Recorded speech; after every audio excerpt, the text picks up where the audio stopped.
अफगानिस्तान के हालात को देखते हुए देश की सीमाओं की सुरक्षा पर रक्षा मंत्री ने चिंता जताई है। राजनाथ सिंह के मुताबिक सरकार हालात पर नजर बनाए हुए है और यह भी तय किया जा रहा है कि आतंकी इसका फायदा न उठा सके।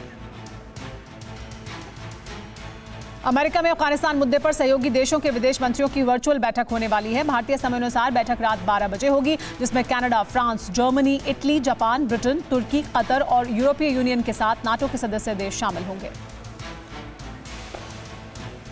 तालिबान की एक्टिंग एजुकेशन मिनिस्ट्री ने को-एड शिक्षा पर अपना स्टैंड क्लियर कर दिया है। कहा है कि मेल और फीमेल स्टूडेंट्स एक साथ नहीं पढ़ेंगे, उनके लिए स्कूलों में अलग अलग क्लासरूम बनाए जाएंगे।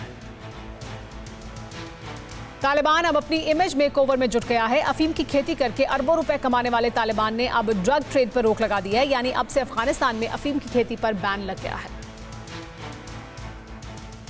तालिबान के अफीम बैन के फैसले के बाद अफगानी बाजारों में अफीम की कीमतों में जबरदस्त उछाल आ गया है। अब बाजार में अफीम का दाम $70 प्रति किलो से सीधा $200 प्रति किलो तक पहुंच गया है।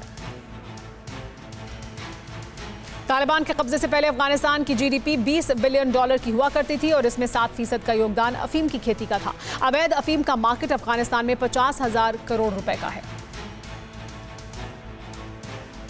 आज सुबह काबुल एयरपोर्ट की तरफ 5 रॉकेट दागे गए, लेकिन अमेरिकी मिसाइल सिस्टम ने ये हमले नाकाम कर दिए। अमेरिकी सूत्रों के मुताबिक ये रॉकेट हमला ISIS के आतंकियों ने किया था। तालिबान के नेता अनामुल्लाह समांगनी ने एक टीवी इंटरव्यू में दावा किया है कि तालिबानी पंजशीर में घुस गए और उन्हें किसी ने रोका नहीं। इस बयान के बाद पंजशीर में तालिबान विरोध का चेहरा बन चुके अहमद मसूद के समर्थक भड़क गए हैं। पंजशीर में घुसने के तालिबानी बयान के बाद अहमद मसूद के प्रतिनिधिमंडल ने कहा है कि तालिबान दिन में सपने देखना बंद कर दे। पंजशीर में अगर तालिबान घुसा तो दुनिया को पता है कि क्या होगा। भारत के साथ राजनीतिक और कारोबारी रिश्ते बनाने के लिए तालिबान बेचैन है। तालिबान के सीनियर लीडर मोहम्मद अब्बास स्तनकनज़ई ने कहा है कि भारत के साथ व्यापारिक, आर्थिक और राजनीतिक संबंध बहुत अहम है। पाकिस्तानी आर्मी के प्रवक्ता बाबर इफ्तिखार ने कहा है कि पाकिस्तान में कोई भी अफगानी घुसपैठ नहीं कर रहा है। इस बयान के बाद सोशल मीडिया में पाकिस्तानी आर्मी ट्रोल होने लगी है। लोग कह रहे हैं कि इतने संकट के दौर में अफगानी जानते हैं कि पाकिस्तान से ज्यादा सेफ अफगानिस्तान है। 29 अगस्त को चीन के विदेश मंत्री वांग यी ने अमेरिकी विदेश मंत्री एंटनी ब्लिंकन से फोन पर बात की। बातचीत में चीन ने तालिबान को मान्यता देने पर जोर डाला और अमेरिका को सीख दी कि टेरर के खिलाफ लड़ाई में डबल स्टैंडर्ड ना दिखाए।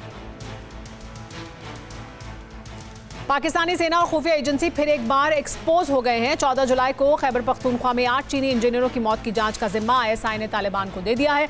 जाहिर है चीन का प्रेशर पाकिस्तान झेल नहीं पा रहा है। चीनी नागरिकों के मारे जाने के पीछे कौन है, इस सवाल का जवाब जानने के लिए पाकिस्तान ने ISI की कठपुतली माने जाने वाले तालिबानी असमतुल्लाह को जिम्मा दिया है। असमतुल्लाह खुद जून 2013 में 10 टूरिस्ट के कत्ल का आरोपी है।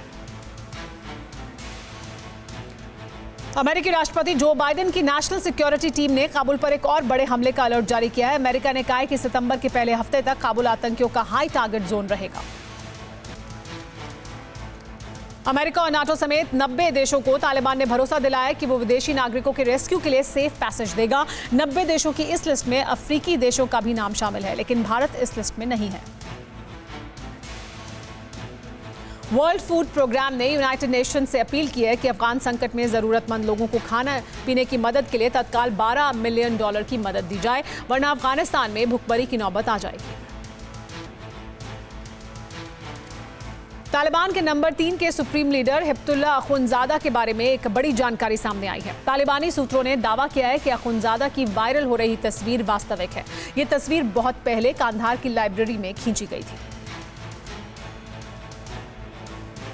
अभी तक हिब्तुल्लाह अखुंज़ादा की सिर्फ एक ही तस्वीर दुनिया के सामने आई थी, जो साल 2016 की बताई जाती है। हिब्तुल्लाह अखुंज़ादा अभी भी किसी के सामने नहीं आया है। तालिबानी गैंग में अखुंज़ादा को सबसे कट्टर माना जाता है।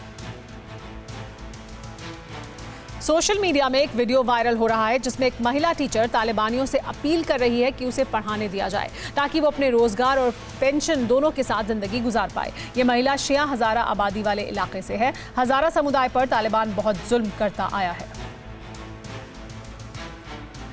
अमेरिका के विदेश मंत्री एंटनी ब्लिंकन ने उन खबरों का खंडन किया है जिसमें दावा किया गया था कि अमेरिका ने तालिबान को उन अफगानी लोगों के नाम दिए हैं जो गनी सरकार में अमेरिका के करीबी मददगार थे। पाकिस्तान से एक बड़ी ब्रेकिंग न्यूज सामने आई है। पाकिस्तानी मीडिया का दावा है कि इस्लामाबाद एयरपोर्ट पर अमेरिका का मिलिट्री प्लेन उतरा है। इस प्लेन में अमेरिकी सैनिक थे जो इस्लामाबाद के अलग अलग होटल में ठहरे हुए हैं। सवाल है कि क्या अब पाकिस्तान में अमेरिका कोई बड़ा ऑपरेशन करने जा रहा है। पीर सुल्तान में इस्लामिक स्टेट के 60 से ज्यादा आतंकियों को तालिबान और यूएस आर्मी ने घेर लिया है। एनकाउंटर जारी है। काबुल एयरपोर्ट पर हुए धमाके के बाद से ISIS के आतंकियों को ढूंढ कर टारगेट किया जा रहा है, जो अमेरिकी सैनिक कर रहे हैं। अफगानिस्तान की सरहदों के बाहर पहुंचा अफगान संकट। तेहरान में जर्मनी की एम्बेसी के बाहर बड़ी तादाद में अफगानी पहुंचे और जर्मनी से शरण देने की मांग की। अफगानिस्तान के अंदराब में रेजिस्टेंस फोर्स और तालिबान के बीच भीषण लड़ाई छिड़ गई है। सूत्रों के मुताबिक रेजिस्टेंस फोर्स ने 100 तालिबानियों को मार गिराया है और काफिले में शामिल कई गाड़ियों को भी नष्ट कर दिया है। अंदराब सूबे के कई जिलों से तालिबान पीछे हट गया है। रेजिस्टेंस फोर्स और तालिबान के बीच सबसे भीषण जंग पुले हैसर जिले में छिड़ी है। तालिबान यहां हारा तो अंदराब पर पकड़ कमजोर हो जाएगी। काबुल के चिड़ियाघर में घुसे तालिबानी, वहां घूम रहे जानवरों को बंदूक दिखाकर डराने की कोशिश की। तस्वीरें सोशल मीडिया पर वायरल हो रही हैं। तालिबान ने दावा किया है कि अशरफ गनी सरकार में जो सुरक्षा अधिकारी थे उन्हें तालिबान भी नौकरी पर रखेगा और बहुत जल्द इसके लिए रिक्रूटमेंट शुरू किया जाएगा। काबुल के नए तालिबानी मेयर हमदुल्ला नौमानी ने कहा है कि अगर किसी अधिकारी के करप्ट होने की सबूत मिलते हैं तो उसे शरिया कानून के हिसाब से सजा भी दी जाएगी। सैनिकों की वापसी के बाद अफगानिस्तान से अपने डिप्लोमैट्स को भी अमेरिका वापस बुला सकता है। काबुल में अपने दूतावास पर ताला लगा सकता है अमेरिका, ऐसी सूचना मिल रही है। रेस्क्यू ऑपरेशन के अंतिम चरण से पहले तुर्की के बड़ा बयान सामने आया है। उस तुर्की ने कहा है कि इन हालात में नहीं है वो कि एक भी अफगानिस्तानी को शरण दे पाए। अमेरिकी हथियार और उपकरण तालिबानियों के हाथ तो लग गए हैं, लेकिन इनका इस्तेमाल करना उन्हें नहीं आ रहा है।